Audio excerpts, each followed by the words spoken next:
ದೇವನಹಳ್ಳಿ ಮಂಡಲ ಮಹಿಳಾ ಮೋರ್ಚಾದ ಪದಾಧಿಕಾರಿಗಳ ಆಯ್ಕೆ. ಬೆಂಗಳೂರು ಗ್ರಾಮಾಂತರ ಜಿಲ್ಲೆಯ ದೇವನಹಳ್ಳಿ ಮಂಡಳ ಅಧ್ಯಕ್ಷರಾದ ಅಂಬರೀಶ್ ಗೌಡ್ರವರ ಅಧ್ಯಕ್ಷತೆಯಲ್ಲಿ ತಾಲೂಕಿನಲ್ಲಿ ಭಾರತೀಯ ಜನತಾ ಪಾರ್ಟಿಯನ್ನ ಬಲಪಡಿಸುವ ನಿಟ್ಟಿನಲ್ಲಿ ದೇವನಹಳ್ಳಿ ಪಟ್ಟಣದ ಭಾಜಪಾ ಕಚೇರಿಯಲ್ಲಿ ಜಿಲ್ಲಾಧ್ಯಕ್ಷರಾದ ರಾಮಕೃಷ್ಣಪ್ಪ, ಪ್ರಧಾನ ಕಾರ್ಯದರ್ಶಿ ನಾಗವೇಣಿ, ಒಬಿಸಿ ಅಧ್ಯಕ್ಷರಾದ ಬಿಕೆ ನಾರಾಯಣಸ್ವಾಮಿ, ವಿಜಯ ರಾಘವೇಂದ್ರ, ಮೋಹನ್ ಗೌಡ ಮುಂತಾದವರ ಉಪಸ್ಥಿತಿಯಲ್ಲಿ ಮಹಿಳಾ ಮೋರ್ಚಾ ಕಾರ್ಮಿಕರ ಪ್ರಕೋಷ್ಠ ಹಾಗೂ ಯುವ ಮೋರ್ಚಾ ಪದಾಧಿಕಾರಿಗಳ ಆಯ್ಕೆ ಮಾಡಿ ಆದೇಶ ಪತ್ರ ನೀಡಲಾಗಿತ್ತು.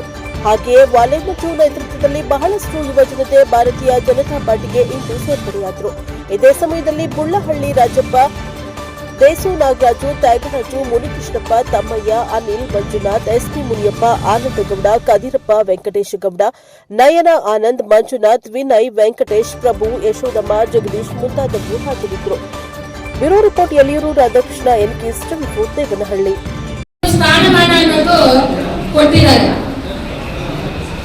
ಒಂದು ಮಾತೆ ಸ್ಥಾನ ಇರ್ಬೋದು, ಸಹೋದರಿ ಸ್ಥಾನ ಇರ್ಬೋದು. ಈ ಒಂದು ಸ್ಥಾನ ಕೊಟ್ಟಿರೋದು ಯಾರಂತ ಹೇಳಿದ್ರೆ ನಮ್ಮ ಭಾರತೀಯ ಜನತಾ ಪಾರ್ಟಿನಲ್ಲಿ ಸನ್ಮಾನ್ಯ ಪ್ರಧಾನಿ ನರೇಂದ್ರ ಮೋದಿಜಿ ಅವರು. ಹೆಣ್ಮಕ್ಳು ಸಹ ಎಲ್ಲ ರಂಗಗಳಲ್ಲೂ ಮುಂದೆ ಇದ್ದಾರೆ, ಪ್ರತಿಯೊಂದು ರಂಗಗಳಲ್ಲೂ ಮುಂದೆ ಇದ್ದಾರೆ. ಉದಾಹರಣೆಗೆ ಇಲ್ಲೂ ನೆರೆದಿರುವಂತ ನೀವೆಲ್ಲರೂ ಸಹ ಮಹಿಳಾ ಸ್ವಸಹಾಯ ಸಂಘಗಳಲ್ಲಿ ನಾನು ಕೂಡ ಒಂದು ನಾಯಕತ್ವದಲ್ಲಿ ಇದ್ದೀನಿ ಅನ್ನೋರು ಒಂದು ಸ್ವಲ್ಪ ಕೈ ಮೇಲೆ ಮಾಡ್ತೀರಾ?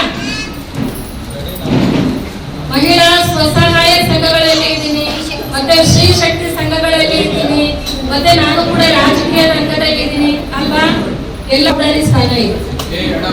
ಅದನ್ನು ಸಹ ಹೆಣ್ಣು ಮಕ್ಕಳಿಗೆ ಆ ಜವಾಬ್ದಾರಿಗಳನ್ನ ಹೊರತುಪಡಿಸಿ ನಮ್ಮ ಭಾರತೀಯ ಜನತಾ ಪಾರ್ಟಿನಲ್ಲಿ ಇವತ್ತು ಸಹ ಒಂದು 22 ಜನರ ಒಂದು ಕಮಿಟಿಯನ್ನ ನಾವು ಪ್ರಾರಂಭ ಮಾಡ್ತಾ ಇದ್ದೇವೆ. 22 ಜನ ಕಮಿಟಿ ಏನಿದ್ದಾರೆ ಅವರು ಒಂದು ಅಧ್ಯಕ್ಷರೇ ಇದ್ದಾರೆ, 2 ಪ್ರಧಾನ ಕಾರ್ಯದರ್ಶಿ ಇರ್ತಾರೆ, ಮತ್ತೆ 4 ಉಪಾಧ್ಯಕ್ಷರು ಇರ್ತಾರೆ, 4 ಕಾರ್ಯದರ್ಶಿ ಇರ್ತಾರೆ, 1 ಖಜಾನ್ಸಿ ಇರ್ತಾರೆ. ಇನ್ನು ಉಳಿದಂತ 10 ಜನ ಏನಿರ್ತಾರೆ ಅವರು ಸದಸ್ಯರಾಗಿ ಕೆಲಸ ಮಾಡುವಂತದ್ದು. ಯಾರು ಮಾತಾಡಬಾರ್ದು, ಕೇಳಿಸ್ಕೋಬೇಕು. ಪ್ರಪಂಚನೇ ಕೊಂಡಾಡಂತ ಪಕ್ಷ ಭಾರತೀಯ ಜನತಾ ಪಕ್ಷ. ದಯವಿಟ್ಟು ಮಾತಾಡ್ಬೇಡ್ರಿ. ಇವತ್ತು ಆಗಿರಂತ ಎಲ್ಲ ಸೇರ್ಪಡೆ ಆಗಿರಂತ ಎಲ್ಲ ಪ್ರತಿಯೊಬ್ಬರಿಗೂ ಧನ್ಯವಾದ ಹೇಳಕ್ಕೆ ಇಷ್ಟಪಡ್ತೀನಿ. ಆತ್ಮಸಾಕ್ಷಿಯಿಂದ ನಮ್ಮ ದೇಶನ ಬೆಳೆಸೋದಕ್ಕೋಸ್ಕರ, ನಮ್ಮ ದೇಶನ ಉಳಿಸೋದಕ್ಕೋಸ್ಕರ, ನಮ್ಮ ಊರು ಬೆಳವಣಿಗೆಗೋಸ್ಕರ, ನಮ್ಮ ಮನೆ ನಾಳೆ ಹೆಸರು, ನಮ್ಮ ಜೀವನ ಎಲ್ಲ ಚೆನ್ನಾಗಿರ್ಬೇಕು ಅಂತ ಒಂದು ಕಟ್ಟಿದಂತ ಪಕ್ಷ ಇದು. ಇದರಲ್ಲಿ ಯಾವುದೇ ಮೋಸ, ದೇಶಕ್ಕೋಸ್ಕರ ಸೇವೆ ಮಾಡಿ ನಮ್ಮ ಹಿಂದುತ್ವಕ್ಕೋಸ್ಕರ ನಮ್ಮ ಜೀವನ ಗುರುತಾಗಿರ್ಬೇಕಂತ ಕೇಳ್ಕೊಂಡು ಎಲ್ಲರಿಗೂ ಒಳ್ಳೇದಾಗಲಿ, ಭಗವಂತ ಎಲ್ಲರಿಗೂ ಕಾಪಾಡಲಿ, ಎಲ್ಲರಿಗೂ ಆಶೀರ್ವಾದ ದೇವರು ಮಾಡಲಿ ಅಂತ ಕೇಳ್ಕೊಂಡು ನಮ್ಮ ಯುವಕರಿಗೆ ಪ್ರೇರಣೆ ಕೊಟ್ಟಂತ ವಾಲೆ ಮಂಜಣ್ಣವ್ರಿಗೂ ಕೂಡ ಭಾರತ್ ಮಾತಾ ಕಿ, ಭಾರತ್ ಮಾತಾ ಕಿ ಅಂದ್ರೆ ಹೇಳ್ಬೇಕು ಅಂತನ ಇಲ್ಲ ಇವ್ರು ಮಾತ್ರ ಪೋಸ್ಟ್ ಕೊಟ್ಟವ್ರು ಅವ್ರು ಮಾತ್ರ ಹೇಳಿ ಅಂತ ನೀವೆಲ್ಲ ಇಲ್ಲ. ಭಾರತ್ ಮಾತಾ ಕಿ ಅಂದ್ರೆ ನಮ್ಗೆಲ್ಲ ಫಸ್ಟ್ ದೇಶ ಮೊದಲು, ಹಾಗಾಗಿ ಎಲ್ಲರೂ ಜೋರಾಗಿ ಹೇಳ್ಬೋದು ಭಾರತ್ ಮಾತಾ ಕಿ, ಭಾರತ್ ಮಾತಾ ಕಿ, ಭಾರತ್ ಮಾತಾ ಕಿ. ಜೈ ಶ್ರೀರಾಮ್, ಜೈ ಶ್ರೀರಾಮ್, ಜೈ ಶ್ರೀರಾಮ್ ಅಂತ ಮನೆಯೇ ನಡೆಸಿದ ಮೇಲೆ ದೇಶ ನಡೆಸೋದು ಹೆಣ್ಮಕ್ಳಿಗೆ ಯಾವುದೇ ದೊಡ್ಡ ವಿಚಾರ ಅಲ್ಲ. ಹಾಗಾಗಿ ಎಲ್ಲರೂ ಕೂಡ ಸರಿದೋಗಿ ನಾವು ಯಾಕೆ ನಡ್ಕೋಬೇಕು, ಯಾಕೆ ಮಾಡಬೇಕು ಅಂತ ಹೇಳಿ ಮಾಡ್ತಾ ಇದ್ದಾರೆ. ಇವತ್ತು ಈ ರಾಷ್ಟ್ರದ ರಾಷ್ಟ್ರಪತಿಗಳು ಕೂಡ ದ್ರೌಪದಿ ಮುರ್ಮುಜಿಯವರು.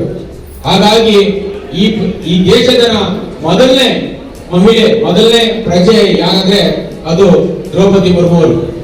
ಹಾಗಾಗಿ ಇವತ್ತು ನೀವು ಯಾರು ಜವಾಬ್ದಾರಿ ತಗೋತೀರಾ, ಮುಂದಿನ ದಿನಗಳಲ್ಲಿ ಕೂಡ ಶ್ರೀ ನರೇಂದ್ರ ಮೋದಿಜಿಯವರು 33% ಮಹಿಳೆಯರಿಗೆ ಎಲ್ಲದರಲ್ಲೂ ಕೂಡ ಇರಲೇಬೇಕು ಅಂತ ಹೇಳಿ ಇನ್ನೇನೀಗ ಪಾರ್ಲಿಮೆಂಟ್ ಸ್ಟಾರ್ಟ್ ಆಗ್ತಿದೆ, ಬಿಲ್ ಪಾಸ್ ಮಾಡ್ಲಿಕ್ಕೆ ಎಲ್ಲ ಬಹುಮತದ ಕ್ರೋಢೀಕರಣ ಮಾಡ್ತಾ ಇದ್ದಾರೆ ಈಗಾಗಲೇ. ಹಾಗಾಗಿ ಅವೆಲ್ಲ ಭಾರತನ ನಡೆಸ್ತಾ ಇರುವಂತ ಆ ಹೆಣ್ಮಕ್ಳ ಸಾಲಿಗೆ ನೀವು ಕೂಡ ನಮ್ಮ ತಾಲೂಕಲ್ಲಿ ಸೇರ್ಲಿ ಅಂತ ಹೇಳಿ ಈಗ ಮುಸ್ಲಿಮಾನಿಕೆ ಇದೆ ನಾವು ಗಮನ ಇಟ್ಕೋಬೇಕು. ಇವತ್ತು ಒಪ್ಪಳಿಸ್ತಿ ನಮ್ಮೂರೇ ಕೊಟ್ಟಂತದ್ದು. ಇದೇ ದೇಶದ ಪ್ರಧಾನಿ ಅಂತ ಮನಮೋಹನ್ ಸಿಂಗ್ ಅವರು 2014 ಬರ್ಬೇಕಂದ್ರೆ 1000 ಎಕರೆಯನ್ನು ಒಪ್ಪಿಗೆ ಕರ್ಕೊಂಡು ದಾನ ಕೊಟ್ಟಿದ್ದಾರೆ. ತಮಗೆ ಗೊತ್ತಿದೆ, ಅದು ಮುಸ್ಲಿಮರ ಓಟನ್ನು ಓಲೈಸ್ಕೊಳ್ಳೋಕ್ಕೋಸ್ಕರ ಕೊಟ್ಟರು, ಅದು ಕೊಟ್ಟಂತ ಜಾಗವನ್ನು ಬಳಸ್ಕೊಂಡೇ ಹೊರತು ಹಂತಾರ ಕೊಡಲಿಲ್ಲ. 2014ರಲ್ಲಿ ಭಾರತೀಯ ಜನತಾ ಪಕ್ಷನ ಅತಿ ಹೆಚ್ಚಿನ ಬಹುಮತದಿಂದ ಗೆಲ್ಲಿಸಿದ್ರೆ ಇವತ್ತು ನಾವು ಸುರಕ್ಷಿತವಾಗಿದ್ದೀವಿ, ಬದುಕ್ತಾ ಇದ್ದೀವಿ. ಇಲ್ಲ ಆ ಜಾಗವನ್ನು ನಮ್ಮ ಜಾಗವನ್ನು ಕಿತ್ಕೊಳ್ತಾ ಇದ್ರು. ಇಲ್ಲಿ ದೊಡ್ಡಬಳ್ಳಾಪುರದಲ್ಲಿ ಭಗತ್ ಸಿಂಗ್ ಸ್ಟೇಡಿಯಂ ಇದೆ, ಅದು ಖಾಸಗಿ.